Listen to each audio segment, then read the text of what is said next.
What's going on, everybody? Welcome back to our landscaping series. Just trying to get a couple contracts done before we have to head over to the new ball field. So let's get cutting grass and started with the episode. We do still do quite a few residential contracts, but I primarily moved now to a commercial base. And with that comes a change that I've made to my fleet. We did buy that 5x10 trailer used in the old school series, but the dump truck Chevy has now been commissioned to work at the small shop, so the dump trailer can stay at the main shop. And now the only vehicles left at the main yard is the GMC Top Kick, first gen Dodge, and the military dump truck. The Proppy Hopper is really the reason we put the dump truck down at this place. It's a lot more nimble to get this truck around and carry it out to the dump than having to have the big dump trailer. But on the topic of trailers, we are going to be doing some alterations to our commercial site in the backyard. In our episode where we built out the commercial shop, I did not account that I was not able to get things around very easy. So all we're really going to do is expand that yard going backwards and build a new fence line so we can get trailers and other implements stored properly rather than trying to slam everything into a tiny little area. That is enough blabbing from me. Let's get ourselves up to the dump so we can head back to the shop and show you guys exactly what I mean. Just want to thank everybody for tuning in to Landscape today. If you like content like this and would love to see it grow, you gotta let me know by heading down below, smash that like button, and consider subscribing.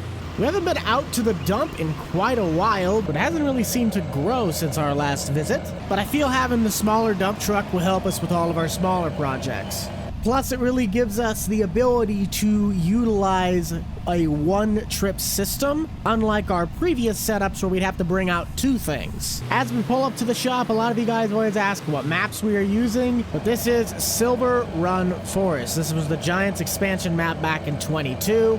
And here is what I mean by we don't really have a very good place to put trailers. I gotta put this down at the other shop. That's where this whole setup now belongs. But here was the original layout of the backyard. There's not a lot of space. Yes, you would be correct. That was a salt spreader. As because we finally found ourselves a plow blade for the GMC and a salt spreader, there is also a Weston plow blade that is going to be mounted on the front of this. And we also got a salt spreader for the back of the dump truck. That is why the back end is off. I know you guys don't care as much about the snow plowing equipment. You guys were here for baseball diamond stuff. That works for me. Let's grab our trailer and head over to the ball diamond. Since last time, we also invested in one more trailer, being a 17-foot skid steer trailer. This is to help combat the fact that our dump trailer, while yes, it does have ramps to help us load and transport, it's not usually very practical from a transportation standpoint. If the dump trailer's towing our heavy stuff, then it can't be used for another job site. And as you also saw in the thumbnail, yes, we do have a Pro Gator. If you're gonna be doing ball diamond work, you absolutely have to have this thing. Just get that strapped and that strapped. You should be on the road. The ball diamond's completion happened about 2 weeks ago, but here is the layout. They have a park on the far side, an extra set of grandstands, and then their maintenance shop over yonder. We'll need to mow the infield and the outfield, and you guys can already see all of the different little weeds. We'll probably have to come back in and spray some Roundup, but grass cutting comes first. We got to get this thing out of the way, and it is on to the vent track. As we get started with the mowing, I want you guys to head down to the comment section and let me know, what is your favorite brand of mower? I'm still personally a John Deere guy, but I also am a big fan of Kubotas. However, my absolute favorite lawnmower has to go to Walker. Somebody converted the version that I edited in 2019. It is one mower I would like to redo and just see what my skill level now can make it and how much better it can be than the 19 version. But as we are cutting the grass, I think we'll tune you guys into 3800 the buck. Get yourself some awesome tunes in, and we will just keep on mowing.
Now, if you've been following the pattern layout that I'm trying to perceive, it looks kind of like this.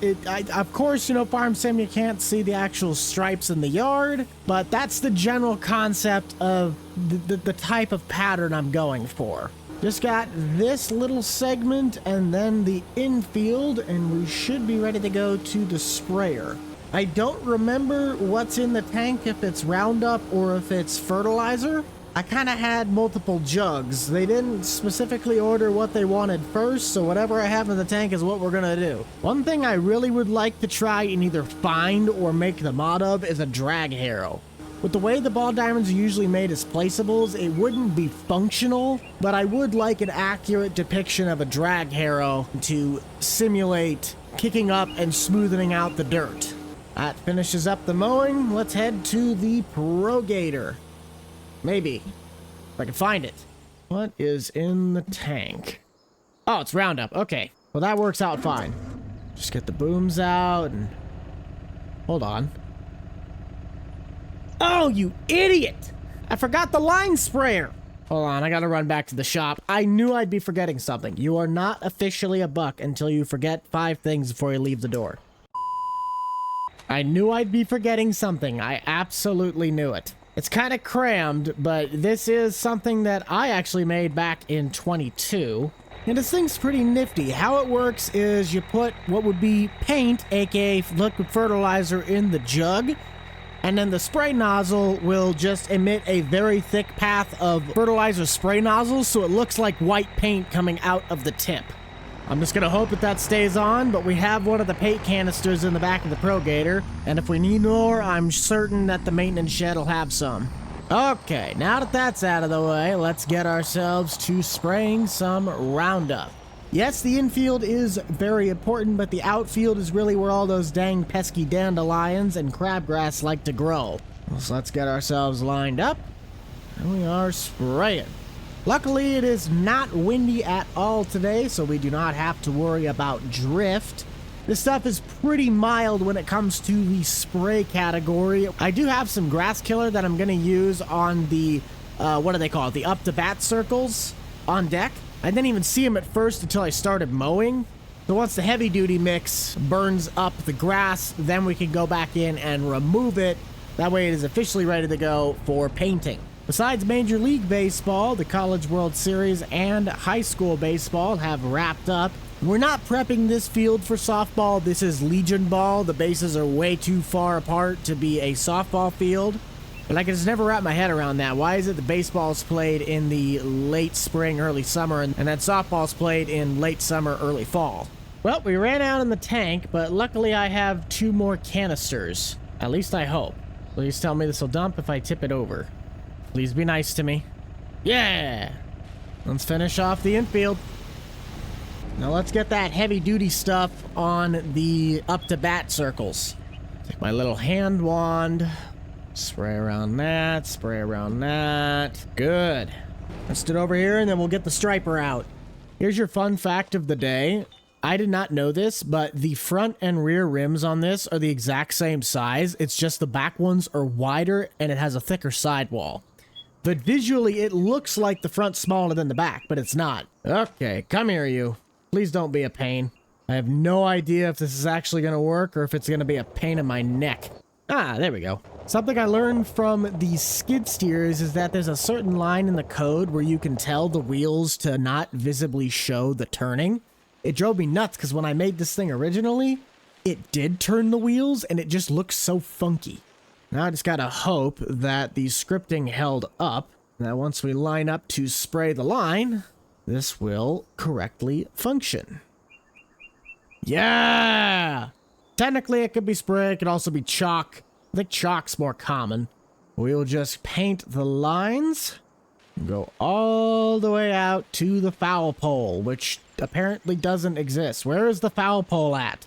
There is our first line, looking spiffy. And here is the second. I don't know what it is about ball diamond work that's just like so satisfying, but it really is. This is like almost an ASMR kind of a video. Besides the idiot behind the mic blabbing, he's kind of ruining the peacefulness of it. Yeah, you'll be fine. Just have the batter's box left, and we should be done. I can't remember if the football field across the road is an AstroTurf or if it's natural grass. If it's natural grass, we'll probably get called out to do the stripes on that as well. But we will worry about that bridge when we get there, because I'm probably going to have to mow that in the next 2 weeks anyway. Hey, ding dong. If you have to mow it, there's a good chance that it's probably real grass. Just a thought. Just a thought. Oh boy. I need to go to bed. That finishes up the ball diamond. We're going to head back to the shop and get that backyard situation addressed so we can have our new storage lot. And then we can call it a job well done. Okay, so first things first, we're going to need to chop down this. That is not a birch tree. What tree is this? I'm not even going to begin to try and pronounce that. Ooh, we could use the dump truck for this. Well, the military dump truck. Don't hit my shed. And it went right under the trailer. Mint. I never did change the license plate on this thing yet. I gotta do that. Just as we get the tree logs cut, we'll put them in the back. The video idea somebody pitched was that we actually go back and clean up the mountainside estate. I think that is honestly a really great idea, and it'd be a great tool to bring the dump truck back out for. But I think I'm gonna try and work on this to get that door to come off. I don't mind the back door always being on with the dump feature, but it's so much nicer when you're trying to empty out the logs to just dump and not have it get caught on the door. That should be the last of it. Let me get the forestry mulcher out to take out the stump, and we'll jump up into the sky. Another major change we made, if you didn't catch it in the beginning, is that garage is now gone. It just did not seem very practical, considering that the only thing we could really store in it was our wood chipper. So the wood chipper now is back down at the small shop. No, don't pull that off. Woo! And now all of our skid steer attachments can be easily accessible on the shelf, which I didn't even really check. Can this thing get all the way up there? Holy cow, it can. We might be setting some of the buckets up there. Very nice. All right, up to construction. Not looking to go super elaborate, just wanting to expand the yard to help with our storage situation. I think we'll try and drag this back behind. Probably go until we start seeing the terrain slope up. And just kind of bring this back. Even it out with the tree line. There we go. Very nice. Now hopefully if this is not a pain, I can just do this without it being a problem. Nice. Like where this is going. Beautiful. And I guess that did kind of slope pretty high up on the back. But that's besides the point. Now we got a place so we can put all of this stuff and expand. We want to put a small shed back here. Now we can. Let's bring this trailer back in, and then we will head out to the dump and start wrapping out the episode. Thank you all so much for tuning in to today's landscaping episode. If you'd like to check out more about this series or really anything on the channel, you can check out the playlist in the top right-hand corner of your screen or the links in the description to my website. I'll still be really interested to see how big this tree pile gets over the course of our time. But other than that, make sure to keep it light, keep it loose, keep it fresh, and most importantly, keep it fun. We shall see you guys all in the next one. This is the Rental Man out. Peace.